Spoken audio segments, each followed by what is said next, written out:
Bueno, buenos días. Voy a contarles ahora, dentro de la línea profesional que sigo normalmente en mis proyectos y obras, una serie, 4 o 5 proyectos que hicimos, algunos construidos, otros no, en contextos patrimoniales, porque lo que hablamos en las dos charlas anteriores define un poco mi línea de trabajo, ¿no? Que es trabajar una arquitectura, un urbanismo, un desarrollo territorial basado en preexistencias ambientales fuertes que hay que tener en cuenta cuando uno proyecta. Lo primero que vamos a ver es un concurso que desarrollé en Argentina hace un par de años, convocado por una ciudad que se llama Jesús María, en el norte de Córdoba, una ciudad de aproximadamente 50.000 habitantes. Había que hacer, según las bases del concurso,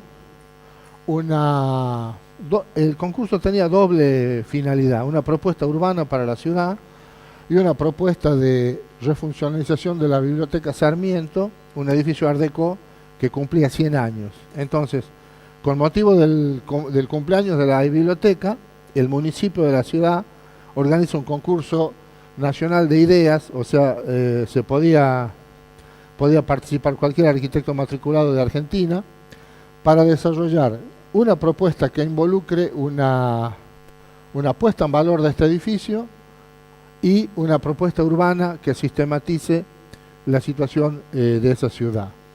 Esta es la ciudad de Jesús María, una ciudad interesante del norte de la provincia de Córdoba, tiene aproximadamente 50.000 habitantes, que durante el mes de enero se triplica en función de un festival muy importante que hay de Doma y Folclore. Es una ciudad que durante el mes de enero triplica su población, se genera una gran cantidad de flujo de personas, turistas fundamentalmente. Tiene acá un río que evacua las lluvias de verano. Hace 2 o 3 años el río se desbordó, inundó la ciudad, derrumbó muchas viviendas, y tiene un eje fundamental que es el eje del ferrocarril que divide la ciudad en dos. Es una gran interfase porque todo el centro administrativo que está en este sector está limitado por este borde de la relación con este sector este-oeste. Entonces, lo que se pedía en el concurso era ordenar un poco el sistema vial y el sistema de la ciudad. Esta era el área de estudio. En el concurso teníamos que intervenir en este sector y la biblioteca estaba en este punto. Esta era la biblioteca y ese es el sector que tenemos que trabajar. Acá hay una plaza, pero el centro de la ciudad está en función de la vía del tren que pasa por acá. Y bueno, este es el sector sobre el que tenemos que elaborar una propuesta, ¿sí? Entonces tenemos una propuesta urbana por un lado. Este sector que está acá es patrimonio de la humanidad, es una de las estancias jesuíticas que son patrimonio mundial en la provincia de Córdoba. Entonces armamos un equipo de trabajo y nos pusimos a pensar cómo podíamos encarar esta propuesta desde lo urbano. Bueno, acá están los elementos principales que tenemos que considerar. Esta es la biblioteca que había que reciclar. Estas son las vías del tren, la interfase entre un sector y otro de la ciudad. Y esta es la plaza principal de la ciudad. Entonces tenemos por un lado una plaza lineal con un monumento a San Martín en el medio, un área de intervención arquitectónica patrimonial. Había que reciclar la biblioteca. Y había que vincular estos dos sectores urbanos, el del centro de la ciudad y acá donde estaba la terminal de ómnibus.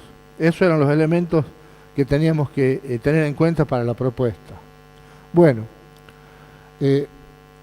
para la propuesta urbana empezamos a estudiar cuáles eran los componentes urbanos de la ciudad, y a cada uno de esos componentes le aplicamos una valoración, una disvaloración y una propuesta. Nos descubrimos que Jesús María, por ejemplo, era una ciudad que tenía calles anchas y veredas arboladas, calles de aproximadamente 6 metros, veredas de 6 metros, con muchos árboles. Acá está una de las características que nosotros veíamos en esa ciudad. Nos parecía que al tener calles anchas, el problema era que cada vez se circulaba a mayor velocidad y cada vez el auto tenía mayor protagonismo. Y nos parecía que había que rediseñar la calle, ensanchando la vereda, reduciendo el ancho de calle y forestando un poco más la vereda para que de ese modo la gente pueda apropiarse un poco más del espacio público. Tomamos 10 componentes urbanos, a cada uno le aplicamos un valor, le aplicamos un disvalor y en el mismo evaluación hicimos una propuesta. La ciudad también tiene como característica fundamental una serie de toldos en las aceras que se han ido dando de manera espontánea. La gente pone toldos porque la vereda es ancha para tener sombra y para protegerse de la lluvia. Pero esos toldos nosotros verificábamos que no se cumplían en todos lados y que además tenían un diseño muy diferente. Entonces proponíamos que mediante ordenanzas municipales y participación con los usuarios se pudiera diseñar un toldo que sea homogéneo en materialidad y en dimensiones para que las diferencias que empezaban a surgir de las construcciones actuales tengan un diseño más ambiental desde el punto de vista visual.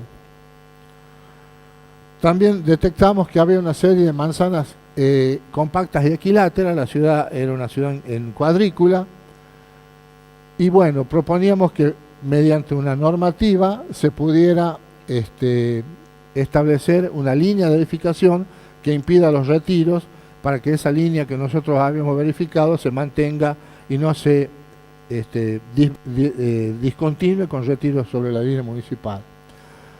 Habíamos visto que las bicicletas, por ejemplo, ocupaban las veredas, las motos, y eso ocupaba el espacio público de circulación y evidenciaba una falta de lugar para la ubicación de este tipo de vehículos. Por lo tanto, proponíamos el rediseño de la calzada, incorporando ciclovías y el establecimiento de áreas de estacionamiento para bicicletas y motocicletas.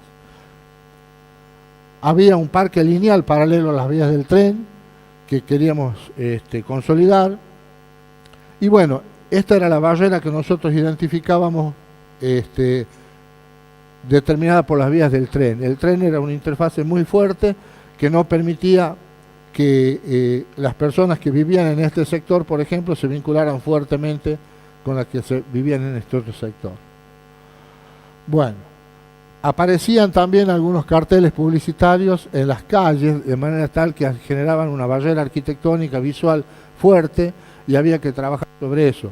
Por lo tanto, proponíamos que mediante una normativa y un plazo determinado, esos carteles fueran retirados y la perspectiva visual de las calles se recuperara.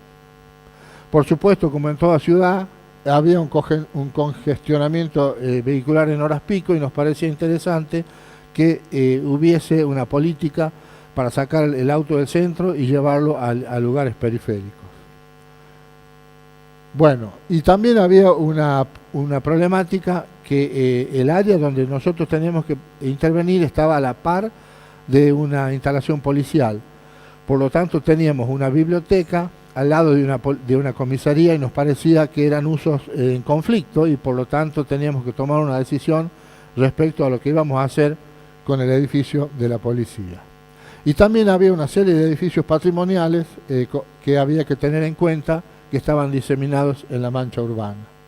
Frente a eso elaboramos esta propuesta urbana en la cual nosotros queríamos abordar los 10 aspectos que habíamos visto antes.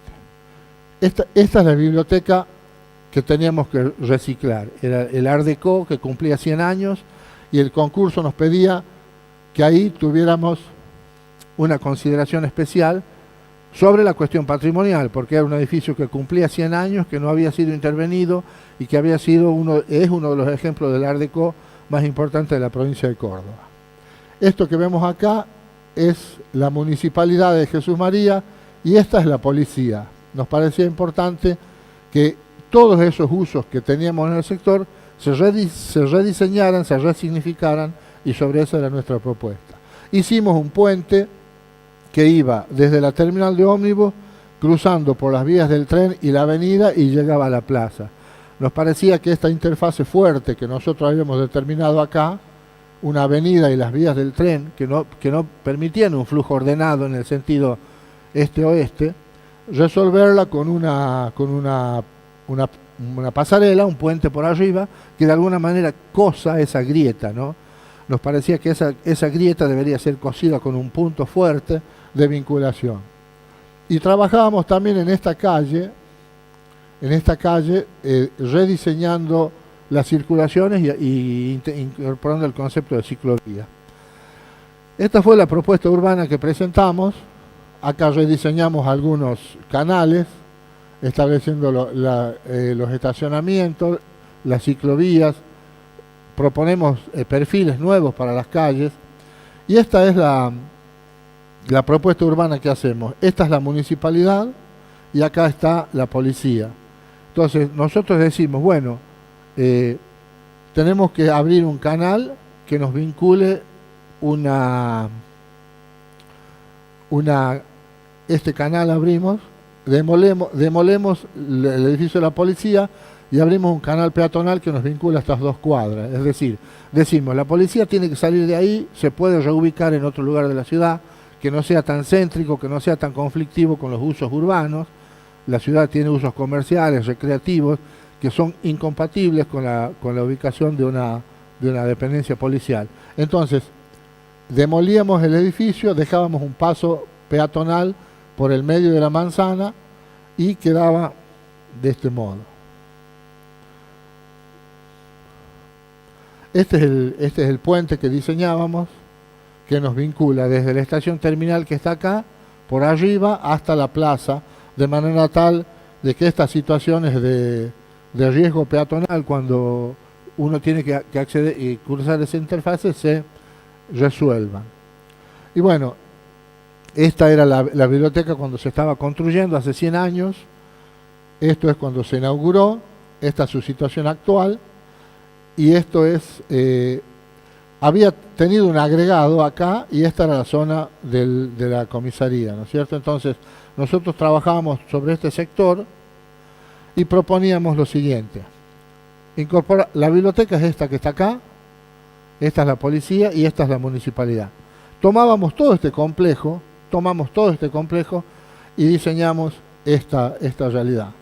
El jurado del concurso criticó esta propuesta porque nos dijo que el concurso solamente quería que se intervenga la biblioteca sin tener en cuenta los otros predios, y esa decisión que nosotros tomamos hizo que tuviéramos una mala valoración arquitectónica del jurado del concurso. Pero a nosotros nos pareció muy interesante igual hacerla, porque nos parecía que la ciudad era lo que estaba necesitando.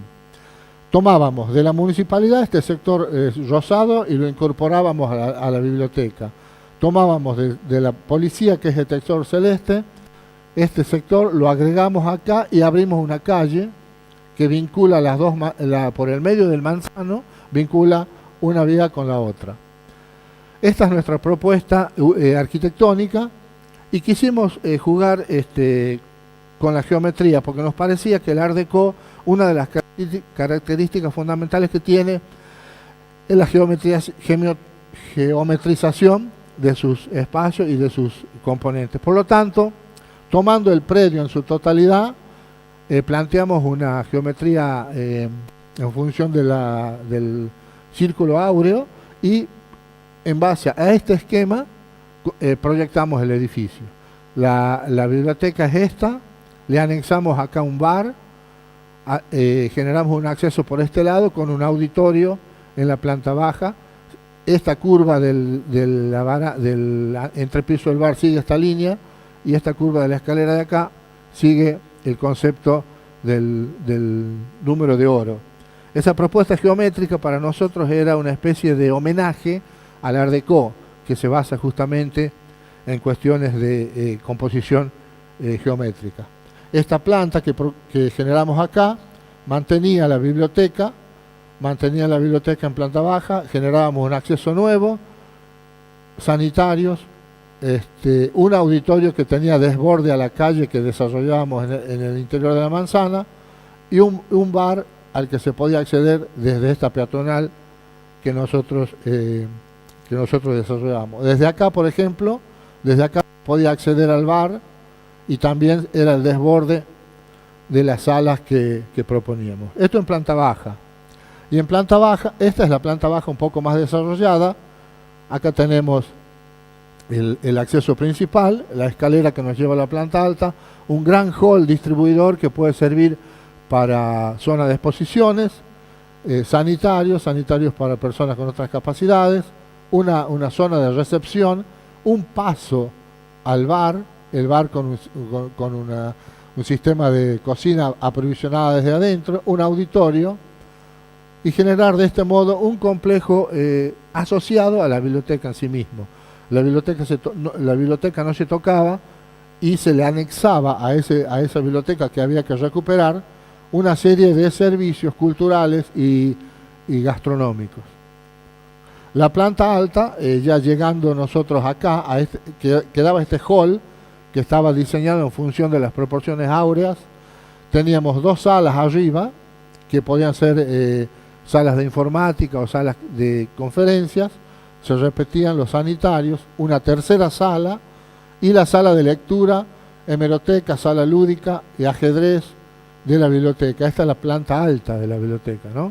Entonces nosotros, a partir de la demolición del edificio de la policía y del reciclaje del edificio de la municipalidad, armábamos un complejo que nos parecía que le daba un valor adicional a la biblioteca. Y bueno, esta era nuestra propuesta morfológica. La biblioteca era esta, es esta.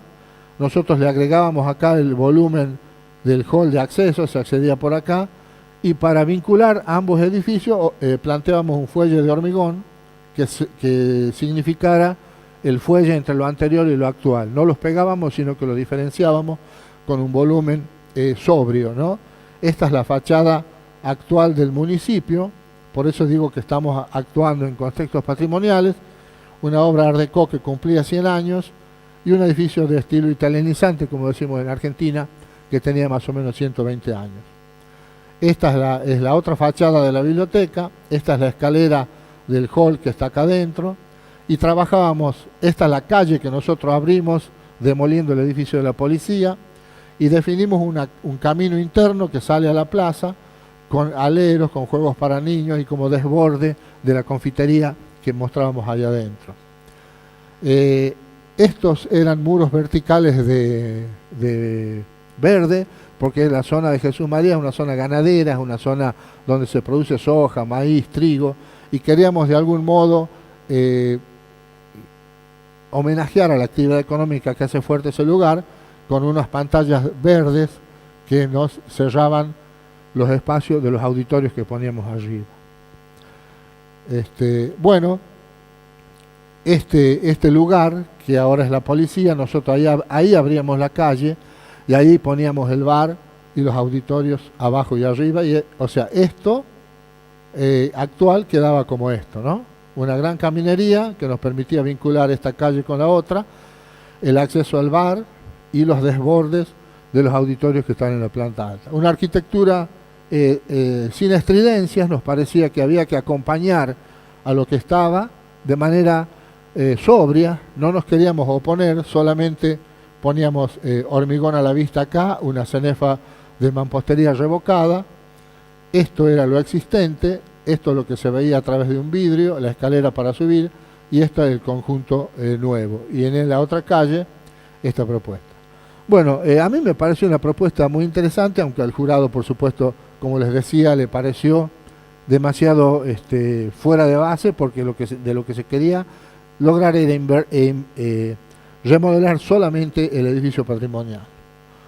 Bueno, acá ustedes ven, esto es la calle que nosotros abríamos, esta es la municipalidad, el edificio que manteníamos, esto es la biblioteca y este es el agregado que nosotros le hacíamos, con el desborde absolutamente completo a la calle esta que atraviesa la manzana. Acá están los otros volúmenes de los edificios que quedarían al frente. Entonces, este es un poco el interior. Acá tenemos los auditorios, tenemos el ascensor y los accesos a lo que sería la sala de depósito de libros y de lectura. Bueno, este trabajo a mí me gustó mucho, pero me pareció que las bases no estaban bien armadas. Nosotros propusimos una cosa diferente, incorporamos al patrimonio que significaba el edificio Art Deco, de estilo italianizante que era de la municipalidad. Bueno, hicimos una propuesta que por supuesto no tuvo la acogida que nosotros esperábamos que tuviera, pero que nos pareció interesante porque era una forma de meter cosas nuevas en un contexto patrimonial, era una forma de hacer permeable una manzana, hacerla permeable, atravesarla por el medio. Así que bueno, esa es una experiencia que nosotros hace 2 años que hicimos. El concurso que ganó todavía no se construyó, pero solamente se limitaba a trabajar el edificio y a generar arriba un volumen de vidrio donde se podía mirar la ciudad. Bueno, ese es un caso. Acá tenemos, por ejemplo, la propuesta nuestra, el volumen del ascensor. Esto es existente, ¿no? Nos parecía que el diálogo entre lo nuevo y lo viejo se daba bien, que se podía, no queríamos una cosa estridente. Esta es la municipalidad, que está en la esquina, y bueno, este edificio nosotros lo demolíamos para hacer esto, ¿no es cierto? Entonces, este espacio lo demolíamos, hacíamos acá la torre esta, y pegábamos en este lugar la zona de acceso a los auditorios. Esta es la biblioteca, esta es la zona que nosotros intervenimos acá, y esta es la municipalidad que queda componiendo toda la fachada. Esta situación se transforma en esto. Bueno, fue una linda experiencia. Yo trabajé con 3 alumnos ahí de mi taller, fuimos a Jesús María, estuvimos 2 o 3 días relevando, tomando lo que nosotros consideramos el espíritu del lugar, o sea, qué elementos nos apelan del lugar para, en función de eso, hacer nuestra propuesta. Bueno, esta es una obra de restauración de una capilla en San Luis, que es Monumento Histórico Nacional. San Luis es una ciudad, una provincia que está cerca de Córdoba, no es en La Rioja. Y en este caso, trabajar con contextos patrimoniales, porque es un monumento histórico nacional, tiene la máxima calificación y protección del Estado argentino, una capilla histórica que está en este lugar. Acá estamos. Es una esquina, esta es la plaza de la ciudad de San Luis, acá se está haciendo el templo nuevo, este es un templo chiquitito, está en esta esquina. Y bueno, se hizo un concurso de propuestas para ver qué había que hacer con el templo. Hice una propuesta, la gané, y durante un mes estuve viviendo en el lugar, dirigiendo el equipo de trabajo que hizo la restauración. Cuando llegamos encontramos esto. Esta era la capilla que existía. Se había caído una torre que estaba acá. Toda la pared estaba apuntalada. Esto es adobe, un material que trabaja muy bien cuando no hay humedad, pero cuando hay humedad se degrada muy fácilmente. Tenemos acá un problema entonces de consolidación del muro, y teníamos que volver a construir la torre que se había caído con uno de los movimientos sísmicos propios de la zona. Acá había un pináculo, acá ya no estaba más, y bueno, sobre eso empezamos a trabajar. Cuando entramos nos encontramos con este muro totalmente apuntalado, a punto de caerse. Estaban muchas cosas en ruinas, estaba todo lo que es el retablo del templo agrietado, y esta es un poco la situación inicial en la que empezamos a trabajar. Miren estas grietas, miren cómo se había abierto este muro, fíjense, estaba toda esta parte rota.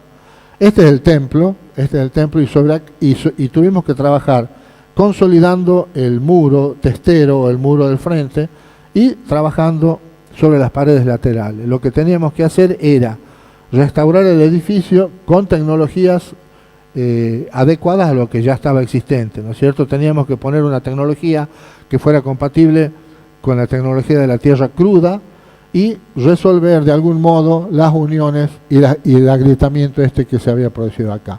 De nuevo, una intervención en un contexto patrimonial que nos condiciona mucho lo que queremos hacer, porque de algún modo las preexistencias ambientales y lo que yo en algún momento llamo el patrimonio intangible o la memoria de la gente que estaba trabajando ahí o que vivía ese lugar, condiciona mucho la intervención que podemos hacer. Fíjense, como decía Danco recién, tuvimos que salir a buscar adobes para reparar los muros y empezar a repararlos. Acá está, lo que hicimos fue limpiar el agrietamiento, generar los espacios y volver a reconstruir las paredes que se habían sido dañadas. Tuvimos que salir a buscar adobes, como decís vos, Danco. Había muros viejos por ahí, los tuvimos que demoler, recuperar la tierra, zarandearla, y este es el trabajo que se hizo de reconstrucción de los muros. Previo a un apuntalamiento de todo el techo, ¿no es cierto? Este tipo de roturas, empezamos a trabajar reconstruyendo el muro en todo el sector que estaba dañado. Esta tarea se hacía muy lenta porque cuando uno hace mampostería de tierra cruda no puede hacer más de 4 o 5 filas por día, porque el peso aplasta la mezcla. Entonces uno tiene que trabajar pocas horas porque tiene que dejar secar el material para el día siguiente. Por lo tanto, era una obra que llevaba mucho tiempo y yo estaba todo el día ahí en el obrador con los albañiles, porque es una obra, este tipo de obras generalmente tienen mucho imprevisto. Uno no sabe con qué se va a encontrar y tiene que estar atento para que las cosas que aparecen tengan una solución rápida y en el momento. Por ejemplo, encontramos este vano que no existía, porque nosotros empezamos a bajar el revoque y aparece una puerta. Aparece una puerta que estaba tapada. Nosotros encontramos esto y cuando empezamos a trabajar encontramos esto, que evidentemente era la puerta de la torre, ¿no? Entonces, bueno, consulta al Ministerio de la Nación. ¿Qué hacemos con esto? Mirá, apareció esto. Todos los imprevistos tenían que ser consultados para tomar decisiones en el momento. Bueno, se decidió que había que recuperarla y se trabajó reparando todo este muro, que incluso tenía malas intervenciones porque tenía elementos que no tienen buena conexión con el adobe, como por ejemplo los ladrillos. Todo esto hubo que sacar, desmontar, acá está un obrero trabajando, y reconstruir. O sea, una restauración que no se puede planear porque uno no sabe lo que pasa hasta que está en la obra, ¿no? Entonces, este tipo de trabajo quedó así, bastante prolijo, ordenado, y bueno, se decidió entonces recuperar este elemento que, como te digo, estaba tapado, no se lo podía ver. También encontramos esto, que era una ventana que había sido tapada en algún momento. Nosotros empezamos a bajar los revoques, empezamos a encontrar este tipo de situaciones. Estaba aquí, ¿no? Se había cerrado. Y bueno, de nuevo una consulta. ¿Qué hacemos? ¿Lo recuperamos al vano? ¿Lo volvemos a tapar? ¿Qué hacemos frente a una situación de obra imprevista? Bueno, decidimos que el muro, el vano se iba a recuperar, se demolió y se lo abrió nuevamente.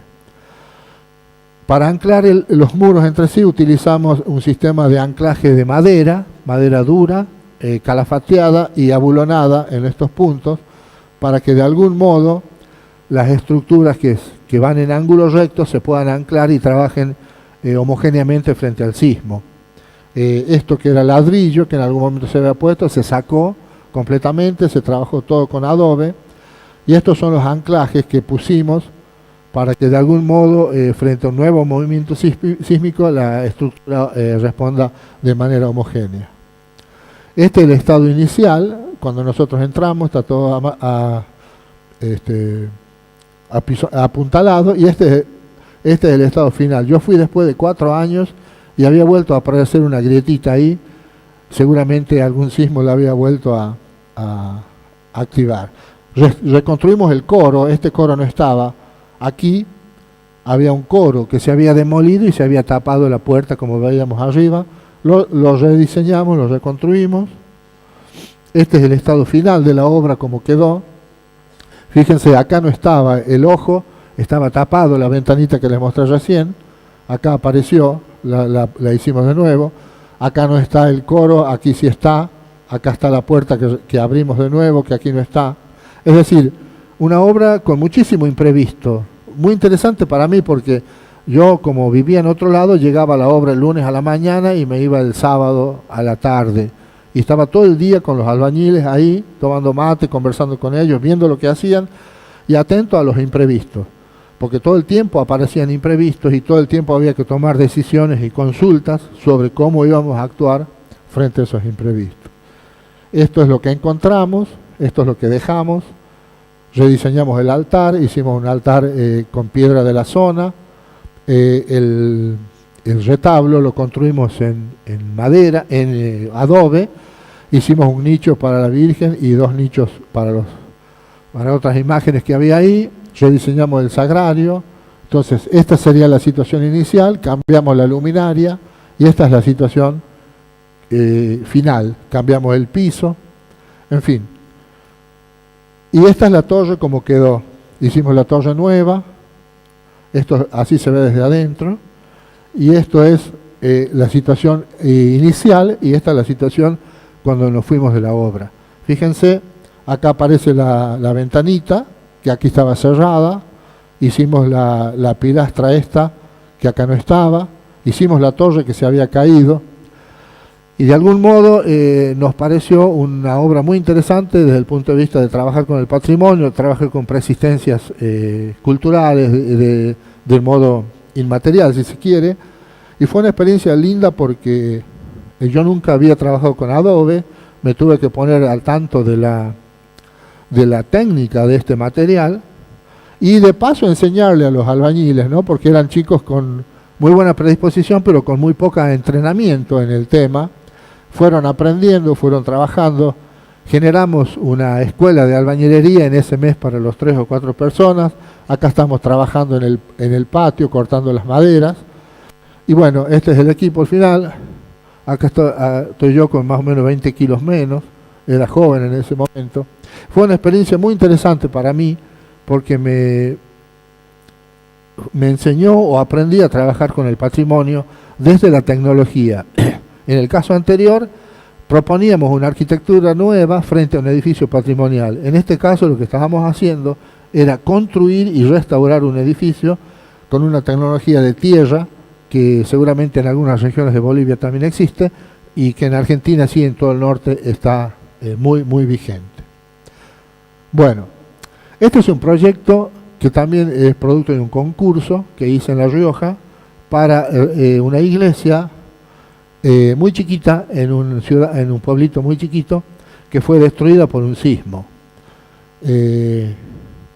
Yo de algún modo, por todos los trabajos que había hecho en patrimonio, tenía en la provincia un cierto renombre como referente y me invitan a participar en un concurso privado de ideas para construir una iglesia nueva en un pueblo que se llama San Blas de los Sauces, que había sido destruida por un terremoto.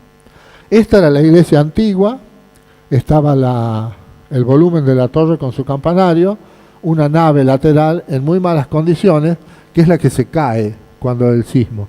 Queda en pie solamente este volumen queda en pie y todo esto se cae. Entonces, a partir de ahí, así estaba la iglesia, esto queda y todo esto cae y nos quedaba solamente el volumen de adelante. Bueno, la propuesta que hice fue esta, mantener por supuesto este volumen que estaba sano o que se podía restaurar y construir una nave nueva, completamente diferente.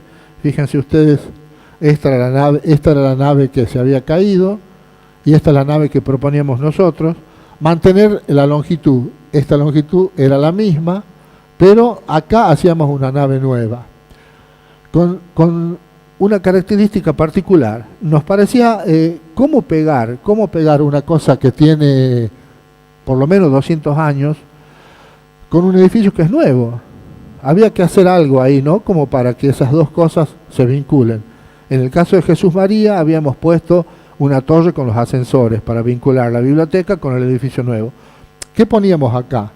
Bueno, decidimos construir acá un fuelle de vidrio, una especie de conexión de luz. Nos parecía que era lo más adecuado para que una arquitectura del siglo XVII se vincule con una del siglo XXI y que de algún modo esta conexión que se daba acá con un techo de vidrio y con un muro de vidrio que era una especie de puente, de arco de vidrio, nos permitía conectar bien dos realidades distintas. Es decir, si vamos a conectar cosas diferentes, lo hagamos de un modo fuerte, de un modo contrastante, de un modo duro. Y bueno, así quedó la propuesta nuestra. Este es el fuelle de vidrio, esto es lo viejo, lo antiguo, y esta es la nave nueva, que era una caja de hormigón brutalista, un hormigón con el color verde propio del hormigón. Como esto también es brutalista, esto es adobe revocado, queríamos aplicar una nueva tecnología resistente al sismo, era algo que seguramente no se iba a caer en el próximo sismo, y que estaba conectado el ayer y el mañana, digamos, frente a una conexión lumínica. Acá está de nuevo, manteníamos un techo a dos aguas como el que existió en su momento, generábamos un acceso lateral, una ventana, y esta fue la propuesta que presentamos nosotros. Acá está la maqueta vista de arriba, el volumen. Bueno, también habíamos diseñado en la planta un espacio para las misas diarias, es decir, una capillita en la cual la gente del lugar pueda acercarse, pueda pasar un momento de recogimiento, pensando en lo que quiere a nivel de fe, y no tener que abrir el templo todo el tiempo, sino que tener acá un espacio íntimo de recogimiento y de ceremonia privada, y abrir el templo los domingos o los días cuando hay celebraciones, ¿no? Bueno, por supuesto que esta propuesta fue muy discutida porque justamente ellos querían reconstruir la nave, y nosotros decíamos que no se podía reconstruir porque ya fue, eso ya pasó, tuvo su vida, y no nos parecía lógico volver a hacer la nave. Entonces, bueno, entregamos esta propuesta y nos fuimos a la casa, y esto fue lo que terminaron haciendo. Una estructura, esta era la estructura original de madera, hicieron una estructura metálica, acá se la ve, y reconstruyeron los muros con una estructura metálica en el medio, una malla cima en el medio de la pared de adobe, generando lo que a nosotros nos parece un falso histórico, es decir, hacer cosas viejas hoy en día con materiales nuevos. Yo creo que como principio arquitectónico me parece falso, me parece malo, me parece que no se debe hacer, y bueno, es lo que se hizo. Uno ahora entra a la capilla y parece que nunca hubo un sismo porque está como si hubiera mantenido siempre sus características físicas, pero personas como yo y muchos otros sabemos que es mentira, y nos parece que la arquitectura tiene que decir siempre la verdad, no tiene que mentir. Y acá me parece que fue una gran mentira, y acá está esto es lo que había, ¿no es cierto? Esto es lo que se hizo. Nos parece una intervención inadecuada, pero bueno, en este caso también estamos conformes de que no nos hayan elegido, porque nos parece que lo que se eligió fue peor de lo que habíamos hecho nosotros. Acá está, fíjense la estructura que se pone esta estructura, se hace una viga de hormigón y se la revoca con barro, y bueno, cualquiera que piensa que es adobe, pero no lo es, ¿no? Son criterios que uno puede aplicar, pero que a mí no me parecen los correctos. Por lo tanto, esto de proyectar y de construir en contextos patrimoniales tiene también como necesario la posición de una postura del arquitecto frente a la obra y del proyecto frente a la obra. Porque acá no estamos proyectando desde la nada, sino que estamos proyectando sobre una preexistencia muy fuerte que cayó, que no va a ser más. ¿Qué podemos hacer de ahora en adelante, ¿no? Bueno, y hace unos años también en La Rioja hay muchos sismos y se caen muchas iglesias, y siempre tenemos trabajo proponiendo qué vamos a hacer con las cosas que se nos caen. Fíjense, esta iglesia, ¿cómo está? Una iglesia muy importante en los llanos de La Rioja, construida por familias de muchísimo dinero a principios del siglo XX, 1900, 1905, seguramente sin los estudios de suelos necesarios, seguramente sin el expertise necesario, pero bueno, primero le saqué una foto así, cuando volví ya estaba así. Entonces nos pidieron una propuesta para este tipo de arquitectura. Yo les preguntaría a todos ustedes qué harían. ¿Alguno se anima a decirme qué haría con eso?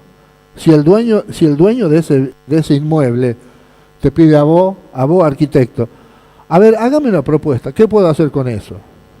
Eso sería el tema de un ejercicio, un workshop de un día, ¿no? ¿Qué hacemos con eso? Yo la vi así y después la vi así. Se había roto esta parte y quedaba y esto además estaba vencido, estaba inclinado, ¿no?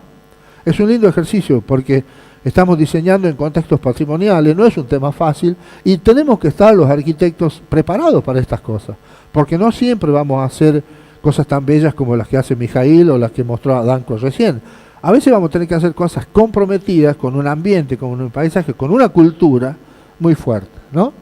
Bueno, me invitaron a participar, fíjense, esto está hundido ahí, se está hundiendo, un desastre.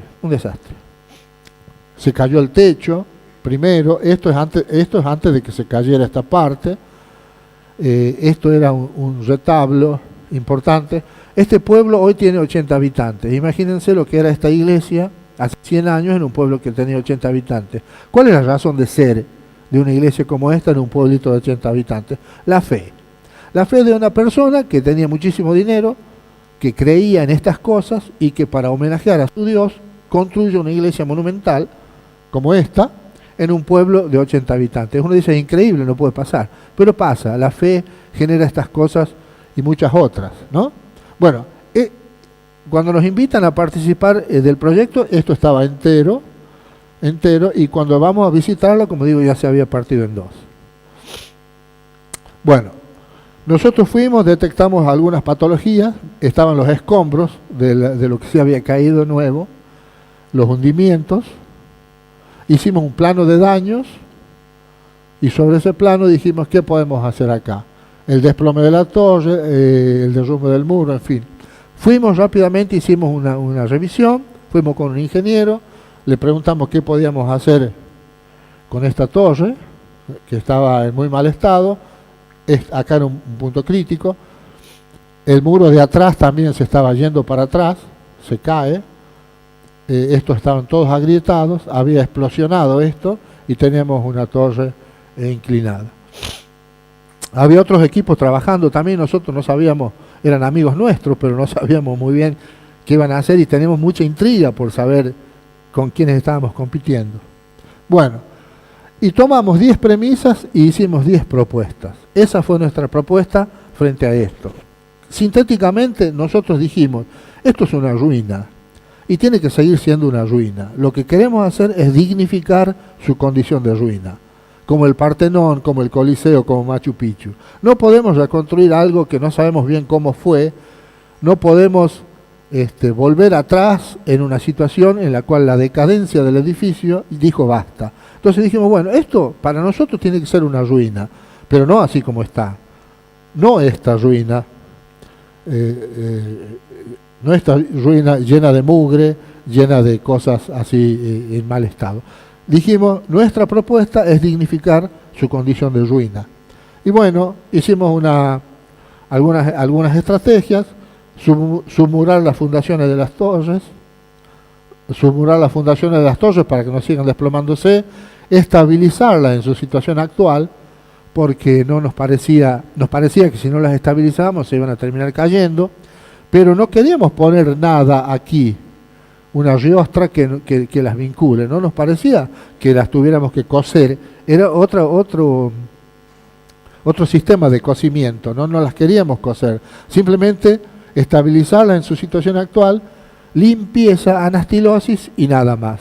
Un cerco perimetral, iluminación, para que la gente pueda ir a ver cómo fue algún día eso, que mantenga la estabilidad, que no se siga cayendo más, pero esa era su condición. Bueno, acá está la propuesta del cerco perimetral. Uy, estoy adelantando lo que viene. El cerco perimetral, estabilizar el muro testero, que era el muro que se estaba yendo para atrás, acá, bueno, todavía el dibujo lo habíamos hecho con la fachada que ya no existía. Recuperar la capacidad portante del subsuelo, había que submurar para que el muro se mantenga estable. Bueno, limpiar las ruinas, impedir la profundización de los agrietamientos, poner en valor el trabajo decorativo. Aquí hay un trabajo decorativo muy interesante que había que recuperar con algunos artistas plásticos, señalizar el predio y trabajar sobre este agrietamiento para que el daño no se siguiera produciendo. Bueno, ya se había hecho otra capilla al lado y el culto se seguía desarrollando en otro lugar, por lo tanto ya no era necesario reconstruirlo y tampoco estaba la plata para eso. Pero nos enteramos después que lo que hicieron, no tengo la foto acá, fue justamente una hermosa viga de hormigón anclando estas dos torres y nada más. También en este caso nos pareció que nuestra propuesta era superadora, nos pareció que era una buena propuesta y que lo que habían hecho era simplemente humillarlo al edificio, ¿no? De algún modo pegarle una cachetada, decirle, te has caído, no sos más, no servís para nada, y te hacemos encima una intervención indecorosa, indigna, de un edificio con tanto significado para mucha gente como este, ¿no? Para hacer este tipo de proyectos no hace falta ni siquiera creer en lo que la gente que lo construyó cree, porque uno se abstrae de la creencia, en este caso católica, por ejemplo, y se concentra en la cuestión simbólica. Es decir, hay una persistencia ambiental fuerte y hay una persistencia simbólica y significativa muy importante en la que el arquitecto debe saber meterse, aun si no tiene la fe que hizo posible ese edificio. Por lo tanto, nos pareció muy interesante, nos hizo mucho bien participar en esto porque nos dio otro modo de ver las cosas y otro modo de actuar frente al patrimonio y a las persistencias culturales muy fuertes. Bueno, este es el último, ya no me queda tiempo. Este es un convento de la Orden de los Dominicos en La Rioja, que también me pidieron que les haga unas remodelaciones porque tenían problemas en su funcionamiento. Esta es la iglesia más antigua de La Rioja, tiene muro de piedra, es la única que se salvó del terremoto de 1894. La Rioja es una ciudad que tiene muchísimos sismos y bueno, como decía un colega mío, cuando empieza a faltar trabajo siempre viene un sismo y tenemos 3 o 4 años más de trabajo, ¿no? Así que para muchos arquitectos como yo, los sismos dan trabajo. Bueno, una ironía, pero bueno, es así. Este es el predio de la orden, es casi un cuarto de manzana. En este predio está la iglesia acá, el convento acá y un gran espacio que utilizan como estacionamiento. Ahora, acá va a haber que ir, Mijail, a proponerles algún negocio porque no puede ser que en una manzana que está en pleno centro de La Rioja vivan apenas 4 personas. Bueno, este es el templo y este es el convento donde digo viven 4 frailes, ¿no? El problema de ellos era que la gente que circula por el espacio del claustro se metía, estas eran las celdas donde ellos vivían, y ellos no tenían privacidad porque no estaba separado bien el espacio público del espacio privado. Entonces ellos me dijeron, bueno, vamos a buscar una solución para esto, vamos a ver cómo podemos hacer para que la gente que viene y los turistas que caminan por este espacio que es tan importante no se metan en la zona nuestra. La propuesta fue aislar el claustro, este claustro, aislarlo mediante una reja que separara el claustro de los visitantes. Es decir, pusimos acá toda una reja que impedía ya que las personas que circulaban por por este patio se metieran a la zona privada, que es esta. Entonces, fue una especie de doble enclaustramiento, porque ellos ya viven en un claustro y además ya no podían salir a su propio patio, ¿no? Esa decisión se tomó, ellos la tomaron conmigo, bueno, lo vamos a hacer, y cuando empezamos a poner las rejas ya se dieron cuenta que tenían ganas de pasar por abajo, que se sentían un poco más aprisionados, ¿no? Una sensación distinta para ellos, pero bueno, tomamos la decisión, se cerró esto así, de este modo, esto era blanco, se pintó con los colores de los conventos mexicanos, se le dio un poco de color y el patio, que era un patio abandonado, recuperó con la restauración de las especies verdes este tipo de vida. Y bueno, ellos vivían en este sector y los reciclamos, recuperamos un patiecito que había acá atrás. Ellos antes salían por esta galería y generamos acá un patio que resignificaba el sentido de claustro, ¿no? Acá en cada celda vive un fraile, entonces generamos acá un comedor, una cocina y una sala de estar para que ellos tuvieran este patio solo para ellos, sin ningún tipo de interferencia de uso. Armamos un lugarcito para un museo de piezas sagradas, el acceso a la secretaría y una zona privada en la cual ellos pudieran desarrollar sus actividades sin interferencia con las cuestiones turísticas. Bueno, esto es lo que quedó. Esta transición que logramos, visual y física, se pusieron algunas macetas acá abajo, le generó una serie de privacidad a ellos y de algún modo el proyecto ya tiene 10 años, fueron creciendo las plantas, fui hace poquito a verlo, está funcionando bien, no han necesitado sacar la reja, porque esto de encerrarse un poco más en su propia casa, a veces es tensionante, y bueno, lo han entendido, lo han soportado. Hay 4 personas viviendo ahí, son personas que normalmente viven recluidas, no salen del lugar, estudian en sus celdas, producen, escriben y tienen una vida muy de introspección. Así que bueno, este es el patiecito interno que les armamos. Ahí ellos cultivan flores, cultivan algunos hierbas aromáticas. Esta es la salida de una celda y esta es la salida de la otra.